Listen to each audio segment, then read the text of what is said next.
Operation സിന്ദൂറിനെ തുടർന്ന് വർദ്ധിച്ചുവരുന്ന ഭൗമരാഷ്ട്രീയ സംഘർഷങ്ങളുടെ പശ്ചാത്തലത്തിൽ ഇന്ത്യയിലുടനീളമുള്ള വിമാനത്താവളങ്ങളിൽ എല്ലാ വിമാന കമ്പനികളും സെക്കൻഡറി ലാഡർ പോയിന്റ് പരിശോധനകൾ നടപ്പിലാക്കണമെന്ന് bureau of civil aviation security. മുൻകരുതൽ നടപടികൾ ശക്തമാകുന്നതോടെ വ്യോമയാന സുരക്ഷ കർശനമാക്കുക എന്ന ഉദ്ദേശത്തോടെയാണ് നീക്കം. സെൻട്രൽ ഇൻഡസ്ട്രിയൽ സെക്യൂരിറ്റി ഫോഴ്സ് നടത്തുന്ന പ്രാരംഭ സുരക്ഷാ ക്ലിയറൻസിന് ശേഷം നടത്തുന്ന ഒരു അധിക പാസഞ്ചർ സ്ക്രീനിങ്ങിനെയാണ് സെക്കൻഡറി ലാഡർ പോയിന്റ് പരിശോധന എന്ന് പറയുന്നത്. എയർലൈൻ ജീവനക്കാരാണ് അവസാന ബോർഡിംഗ് പോയിന്റിൽ ഈ ദ്വിതീയ പരിശോധന നടത്തുന്നത്. യാത്രക്കാരെയും അവരുടെ ഹാൻഡ് ലഗേജും വീണ്ടും പരിശോധിക്കുന്നത് ഈ നടപടിയിൽ ഉൾപ്പെടുന്നു. ഇത് ബോർഡിംഗിന് മുൻപ് അന്തിമ സുരക്ഷാ പരിശോധനയായി പ്രവർത്തിക്കുന്നു. Bureau of civil aviation security വ്യാഴാഴ്ച വിമാനത്താവള ഓപ്പറേറ്റർ ും എയർലൈൻ കമ്പനികളെയും ഈ ഉത്തരവ് അറിയിച്ചതായി ഈ വിഷയവുമായി ബന്ധപ്പെട്ട ഉദ്യോഗസ്ഥർ വ്യക്തമാക്കി. സെൻസിറ്റീവ് സാഹചര്യം കണക്കിലെടുത്ത് ഇതൊരു പ്രതിരോധ നടപടിയാണ്. എല്ലാ വിമാനത്താവളങ്ങളിലും എല്ലാ വിമാനങ്ങളിലും യാതൊരു വീഴ്ചയും ഇല്ലാതെ സെക്കൻഡറി ലാഡർ പോയിന്റ് പരിശോധന നടപ്പിലാക്കണം എന്നാണ് ഉദ്യോഗസ്ഥർ പറഞ്ഞത്. സെക്കൻഡറി ലാഡർ പോയിന്റ് പരിശോധനാ പ്രക്രിയയിൽ എയർലൈൻ ജീവനക്കാരെ പിന്തുണയ്ക്കുന്നതിനായി എയർപോർട്ട് ഓപ്പറേറ്റർമാർക്ക് സ്വന്തം ഉദ്യോഗസ്ഥരെ വിന്യസിച്ചുകൊണ്ട് ഇത് നടപ്പിലാക്കുന്നതിൽ സഹായിക്കാം. ഉയർന്ന അപകട സാധ്യതയുള്ള മേഖലകളിലോ ഉയർന്ന സുരക്ഷാ മുന്നറിയിപ്പുകളുള്ള വിമാനത്താവളങ്ങളിലോ ഈ പരിശോധനകൾ നടത്തുന്നതിൽ CISF ഉദ്യോഗസ്ഥർക്കും പങ്കാളികളാകാം.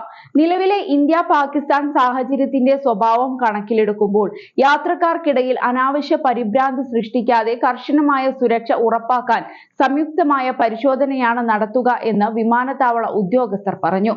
വിമാനയാത്രക്കാരുടെ ദേഹപരിശോധനയും ID പരിശോധനയും കർശനമാക്കും. ബ്യൂറോ ഓഫ് സിവിൽ ഏവിയേഷൻ സെക്യൂരിറ്റിയുടെ നിർദ്ദേശപ്രകാരം കേരളത്തിലെ എല്ലാ വിമാനത്താവളങ്ങളിലും ഈ രീതിയിൽ പരിശോധന ആരംഭിച്ചിട്ടുണ്ട്.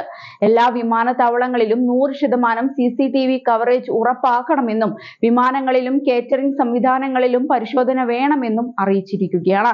സുരക്ഷാ നടപടികളുടെ ഭാഗമായി ടെർമിനൽ കെട്ടിടങ്ങളിലേക്കുള്ള സന്ദർശക പ്രവേശനം നിയന്ത്രിച്ചിട്ടുണ്ട്.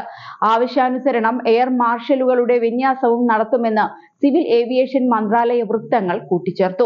ഫ്ലൈറ്റ് റഡാർ 24 ഡാറ്റ പ്രകാരം പാകിസ്ഥാനിലെയും ഇന്ത്യയുടെ പടിഞ്ഞാറൻ ഇടനാഴിയിലെയും വ്യോമാതിർത്തി കശ്മീർ മുതൽ ഗുജറാത്ത് വരെ വ്യാഴാഴ്ച സിവിലിയൻ വ്യോമ ഗതാഗതത്തിന് തടസ്സമായിരുന്നു.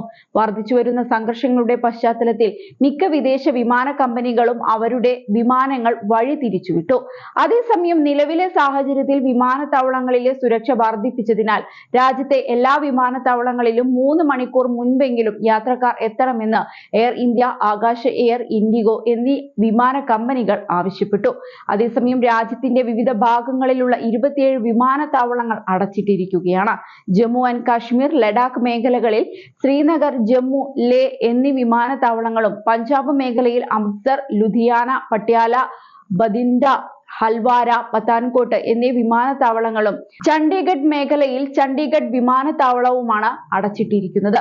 ഹിമാചൽ പ്രദേശിൽ ഷിംല, കാൻഗ്രെ, ഗഘൽ, ബുന്ദർ, രാജസ്ഥാനിൽ കിഷൻഗഡ്, ജോധ്പൂർ, ബിക്കാനീർ, ജയ്സാൽമീർ, ഗുജറാത്തിൽ ഭുജ്, മുന്ദ്ര, ജാംനഗർ, ഹിരാസർ, പോർബന്ദർ, കെശോദ്, കാണ്ഡ്ല എന്നീ വിമാനത്താവളങ്ങളാണ് മെയ് 10 വരെ അടച്ചിരിക്കുന്നത്.